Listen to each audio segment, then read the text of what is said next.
Hello and welcome to day 36 in the Not Alone Today Chronological Bible Reading Plan with Joseph and Anu. Today we are in Leviticus chapters 23 and 24, and this week we will be in the New International Version, the NIV. Chapter 23.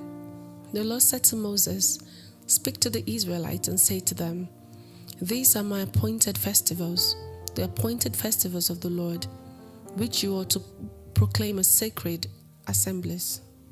There are 6 days when you may work, but the seventh day is a day of Sabbath rest, a day of sacred assembly. You are not to do any work wherever you live. It is a Sabbath to the Lord. These are the Lord's appointed festivals, the sacred assemblies you are to proclaim at the appointed times. The Lord's Passover begins at twilight on the 14th day of the first month. On the 15th day of that month, the Lord's festival of unleavened bread begins. For 7 days you must not eat bread made without yeast. On the first day, hold a sacred assembly and do no work. For 7 days, present a food offering to the Lord. And on the 7th day, hold a sacred assembly and do no regular work. The Lord said to Moses, "Speak to the Israelites and say to them, when you enter the land I am going to give you and reap its harvest, bring to the priest a sheaf of the first grain you harvest. He is to wave the sheaf before the Lord so it will be accepted on your behalf. The priest is to wave it on the day after the Sabbath. On the day you wave the sheaf, you must sacrifice as a burnt offering to the Lord a lamb a year old without defect, together with its grain offering of 2/10 of an ephah of the finest flour mixed with olive oil, a food offering presented to the Lord, a pleasing aroma, and its drink offering of 1/4 of a hin of wine. You must not eat any bread or roasted or new grain until the very day you bring this offering to your God. This is to be a lasting ordinance for the generations to come wherever you live." From the day after the Sabbath, the day you brought the sheaf of the wave offering, count off 7 full weeks. Count off 50 days up to the day after the 7th Sabbath, and then present an offering of new grain to the Lord. From wherever you live, bring 2 loaves made of 2/10 of an ephah of the finest flour, baked with yeast, as a wave offering of first fruits to the Lord. Present with this bread 7 male lambs, each a year old and without defect, 1 young bull and 2 rams. They will be a burnt offering to the Lord, together with their grain offerings and drink offerings, a food offering, an aroma pleasing to the Lord. Then sacrifice 1 male goat for a sin offering, and 2 lambs, each a year old, for a fellowship offering. The priest is to wave 2 lambs before the Lord as a wave offering, together with the bread of the first fruits. They are sacred offering to the Lord for the priest. On that same day, you are to proclaim a sacred assembly and do no regular work. This is to be a lasting ordinance for the generations to come, wherever you live. When you reap the harvest of your land, do not reap to the very edges of your field, or gather the gleanings of your harvest. Leave them for the poor and for the foreigner residing among you. I am the Lord your God." Then the Lord said to Moses, "Say to the Israelites, on the first day of the 7th month, you are to have a day of Sabbath rest, a sacred assembly commemorated with trumpet blasts. Do no regular work, but present a food offering to the Lord." The Lord said to Moses, "The 10th day of this 7th month is the Day of Atonement. Hold a sacred assembly and deny yourselves, and present a food offering to the Lord. Do not do any work on that day, because it is the Day of Atonement, when atonement is made for you before the Lord your God. Those who do not deny themselves on that day must be cut off from their people. I will destroy from among their people anyone who does any work on that day. You shall do no work at all. This is to be a lasting ordinance for the generations to come, wherever you live. It is a day of Sabbath rest for you, and you must deny yourselves. From the evening of the 9th day of the month until the following evening, you are to observe your Sabbath." The Lord said to Moses, "Say to the Israelites, on the 15th day of the 7th month, the Lord's Festival of Tabernacles begins, and it lasts for 7 days. The first day is a sacred assembly. Do no regular work. For 7 days, present food offerings to the Lord. And on the 8th day, hold a sacred assembly and present a food offering to the Lord. It is the closing special assembly. Do no regular work. These are the Lord's appointed festivals which you are to proclaim as sacred assemblies for bringing food offerings to the Lord, the burnt offerings and grain offerings, sacrifices and drink offerings required for each day. These offerings are in addition to those for the Lord's Sabbaths, and in addition to your gifts and whatever you have vowed, and all the free will offerings you give to the Lord. So beginning with the 15th day of the 7th month, after you've gathered the crops of the land, celebrate the festival to the Lord for 7 days.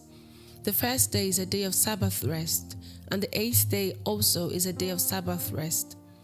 On the first day, you are to take branches from luxuriant trees, from palms, willows, and other leafy trees, and rejoice before the Lord your God for 7 days. Celebrate this as a festival to the Lord for 7 days each year. This is to be a lasting ordinance for the generations to come. Celebrate it in the 7th month. Live in temporary shelters for 7 days. All native-born Israelites are to live in such shelters, so your descendants will know that I had the Israelites live in temporary shelters when I brought them out of Egypt. I am the Lord your God. So Moses announced to the Israelites the appointed festivals of the Lord. Chapter 24. The Lord said to Moses, "Command the Israelites to bring you clear oil of pressed olives for the light, so that the lamps may be kept burning continually. Outside the curtain that shields the ark of the covenant law in the tent of meeting, Aaron is to tend the lamps before the Lord from evening till morning continually. This is to be a lasting ordinance for the generations to come. The lamp on the pure gold lampstand before the Lord must be tended continually." Take the finest flour and bake 12 loaves of bread using 2/10 of an ephah for each loaf. Arrange them in 2 stacks, 6 in each stack, on the table of pure gold before the Lord. By each stack, put some pure incense as a memorial portion to represent the bread and to be a food offering presented to the Lord. This bread is to be set out before the Lord regularly, Sabbath after Sabbath, on behalf of the Israelites as a lasting covenant. It belongs to Aaron and his sons who are to eat it in the sanctuary area, because it is a most holy part of their perpetual share. It belongs to Aaron and his sons who are to eat it in the sanctuary area, because it is a most holy part of their perpetual share of the food offerings presented to the Lord. Now the son of an Israelite mother and an Egyptian father went out among the Israelites, and a fight broke out in the camp between him and an Israelite. The son of the Israelite woman blasphemed the name with a curse. So they brought him to Moses. His mother's name was Shelomith, the daughter of Dibri the Danite. They put him in custody until the will of the Lord should be made clear to them. Then the Lord said to Moses, "Take the blasphemer outside the camp." All those who heard him had to lay their hands on his head, and the entire assembly is to stone him. Say to the Israelites, anyone who curses their God will be held responsible. Anyone who blasphemes the name of the Lord is to be put to death. The entire assembly must stone them, whether foreigner or native born. When they blaspheme the name, they are to be put to death.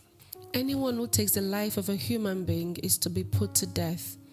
Anyone who takes the life of someone's animal must make restitution, life for life. Anyone who injures their neighbor is to be injured in the same manner. Fracture for fracture, eye for eye, tooth for tooth. The one who has inflicted the injury must suffer the same injury.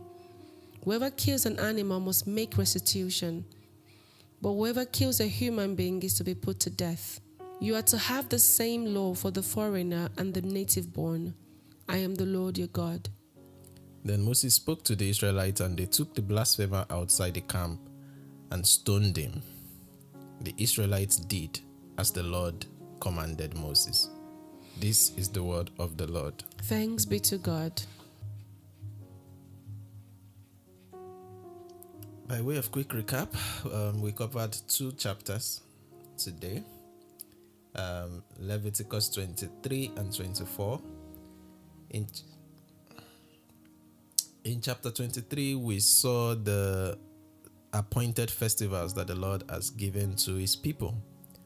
That includes the Sabbaths, the Passover, the festival of the unleavened bread, the first fruits, the festival of weeks, the festival of trumpets, the Day of Atonement, and the festival of tabernacles. Then in chapter 24, we see the instructions around the olive oil and bread that are to be set before the Lord. And the chapter concludes with an episode of a blasphemer that was put to death. And those are the 2 chapters we covered. What stood out to you, Anu? The first chapter, 23, verse 9 to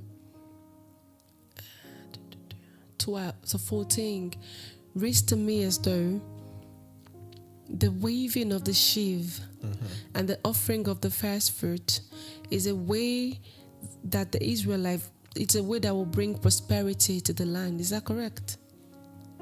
Yeah, in a sense, yes.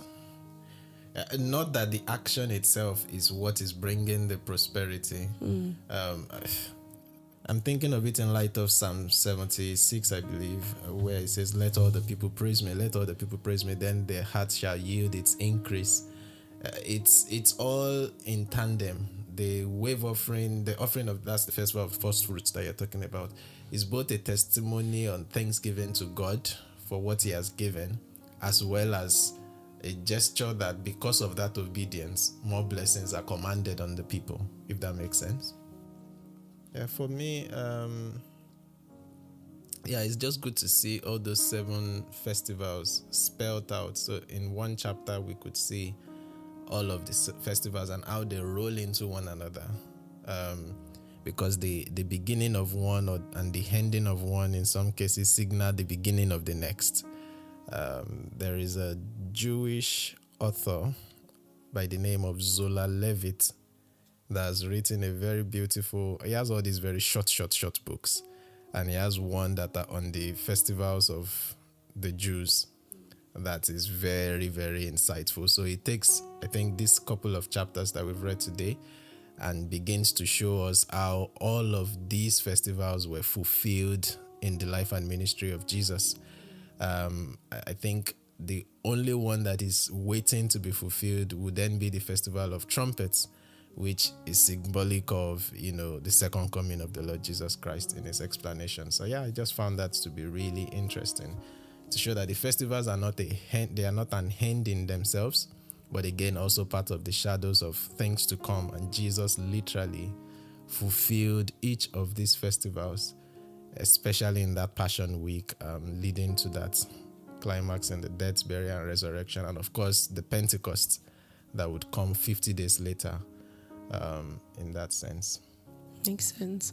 I think the last thing that stood out to me was how that God has always dedicated the Sabbath for himself and as a restful day.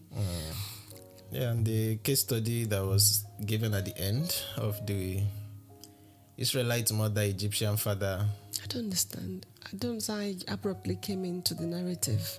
I think it's a fitting, like if the reader is wondering all these laws, how do you even begin to, what does it look like in keeping these laws in the context of community? Then they gave us a case study of someone who blasphemed the name of the Lord. Whether or not, the fact that his father is Egyptian, notwithstanding, the person was still put to death, to show the severity of these laws and how that the law is no respecter of persons, basically. They are to adhere to the ordinances and the injunctions that the Lord has given them. So it gives our reading for today a sobering end in that sense. It does.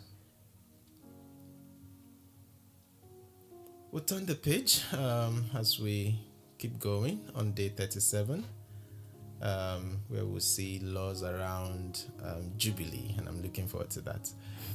But until then, just remember, you're not alone. Today, God bless you. bless you.